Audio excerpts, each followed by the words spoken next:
Hello there, this is True Socrates. Welcome to today's video where the title says it all. We are simply going to summarize everything that we've learned so far about transcendental functions. So let's get on with it. First thing we're going to do, it worked. Let me just get out of the way over here. We saw some very important formulas involving the inverse trig functions, and we also saw the natural logarithm function, the natural exponential function, general exponential functions, and general logarithmic functions. We also created the power functions, x to the power k. All right, so these derivative and integral formulas are going to be very important in the near future when we talk about integration techniques. Okay, so you need to know them by heart. The derivative of the arcsine function is 1 over square root of 1 minus x squared. For arc cosine, you simply get the negative of that, which means that the antiderivative of 1 over radical 1 minus u squared du is the arcsine of u, or the negative of the arc cosine of u. We rarely use this formula. We usually just stick to arcsine. So similarly, the derivative of the arctangent formula is 1 over 1 plus x squared, which means that the antiderivative of 1 over 1 plus u squared du is the arctangent of u. Okay. Logarithms and exponentials. The derivative of the natural logarithm function is 1 over x. So the antiderivative of 1 over u du is the ln of absolute value of u plus c. So don't forget the absolute value, because you are allowed to plug in negative numbers for u. Just don't plug in 0. Okay, which means that u is always exclusively positive or exclusively negative. You cannot cross the vertical asymptote of 0. Okay, derivative of the exponential function e to the x is just e to the x again, very easy to memorize, which means the antiderivative of e to the u du is e to the u plus c. More generally, if you have an exponential function to base a, then its derivative is a to the x once again, but there's an ln of a extra factor. Okay, so this formula works again when a is equal to e, because ln of e is simply 1. So you get the same formulas here. Now, if you want the antiderivative, we divide both sides by ln of a. So the antiderivative of a to the x dx is 1 over ln of a times a to the x plus c. Okay.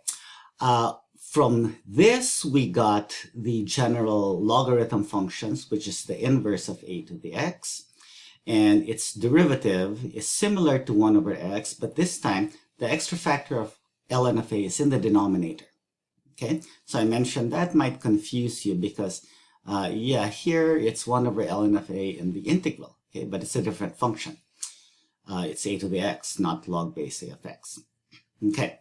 We have the power rule for derivatives. Okay, the derivative of x to the power k, you drop the k, you subtract 1 from k, and that's your derivative. Which means that the antiderivative of u to the k du is u to the k plus 1 over k plus 1 plus c, something that we saw in basic calculus. But of course, k cannot be negative 1. When k is negative 1, we have exactly the natural logarithm function. All right, so you might have been wondering, why are these called transcendental functions? Okay, inverse sine, inverse cosine. Are sine and cosine also transcendental functions? Well, yes, you might say that they are as well. That's because it all begins with what are called transcendental numbers. Okay, so two good examples of transcendental numbers are pi and e. Okay, so of course, e is found in e to the x, and pi is found in just about every trigonometric function that we have. Okay, so where does the term transcendental number come from? Okay, well, it is the opposite of what is called an algebraic number. Okay, so let's start there. An algebraic number is the root of a polynomial with integer coefficients. Okay, and you actually know lots of algebraic numbers. All integers, all rational numbers are algebraic numbers. But what about something a little bit more exotic, like a square root or a cube root? Okay, so what if we had the cube root of 2, 2 to the 1/3? okay? This number is an algebraic number, okay, because can you think of a polynomial with integer coefficients where if you plug in 2 to the 1/3, you'll get 0, okay? That's what a root means. When you plug in the number, you're going to get 0. Well, what can we do with c? It's a cube root, so if you raise c to the 3rd power, you will get 2, right? So c to the 3rd power is equal to 2. So we have a polynomial. We're looking for a p of x. P of c will be 0, where who is this polynomial p of x? Well, I need x cubed, and then to get 0, I move the 2 over to the other side. So we get x cubed minus 2. That's a polynomial with integer coefficients. We have a coefficient there of 1, which of course we never write down.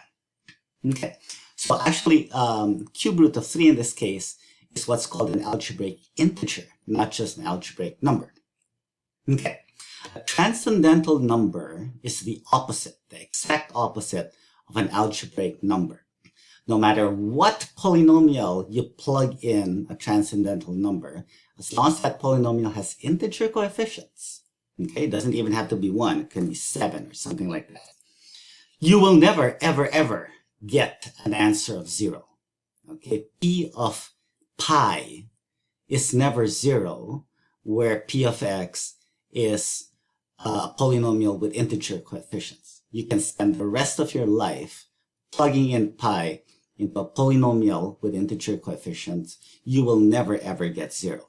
And of course, the same is true if you try it with the number e. Both of them are transcendental numbers. Now you know. All right, so it's also worth summarizing the properties of exponential functions that we constructed a little earlier. So if you have a to the x or b to the x, two different exponential functions,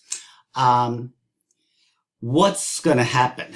Well, you can raise a to the power x or to the power y. A to the x plus y is a to the x times a to the y. A to the x minus y, on the other hand, becomes a quotient, a to the x over a to the y.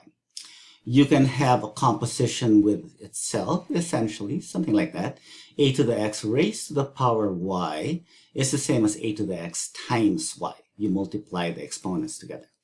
If you have two different bases, a times b to the x, you can distribute it sort of into a to the x times b to the x. And similarly, if you have a over b to the x, you will get a to the x over b to the x. Okay? So this works for any positive base, a and b. So in particular, e to the x to the y is e to the x times y for all real numbers. Earlier we said it was only true when that y was a rational number. Now we know it's true for any two real numbers, x and y. Okay, so from the general exponential functions, a to the x, we constructed their inverse functions, which are the general logarithmic functions. Okay, so the domain and the range exchange. So for logarithm to the base a of x, the domain is all positive numbers and the range is all real numbers. Okay, and we have a relationship, of course, between y equals log base of x with base a of x, which means exactly the same thing as a to the power y equals x. Now, I mentioned that your calculator cannot compute these logarithms directly, but we do have a change of base formula. Okay, logarithm to the base a of x is simply ln of x divided by ln of a. Okay, so if you can compute ln of x, you can also compute log base a of x. Now, full disclosure, we did not see this particular version of this theorem in our last video where we generalized the logarithm functions. If you recall, that video was already long enough as it was. Okay, it was like an hour and 5 minutes or something, ridiculously long. But what we see here is that thanks to the change of base formula, the properties of the natural logarithm function are also enjoyed by general logarithmic functions to any base that you want.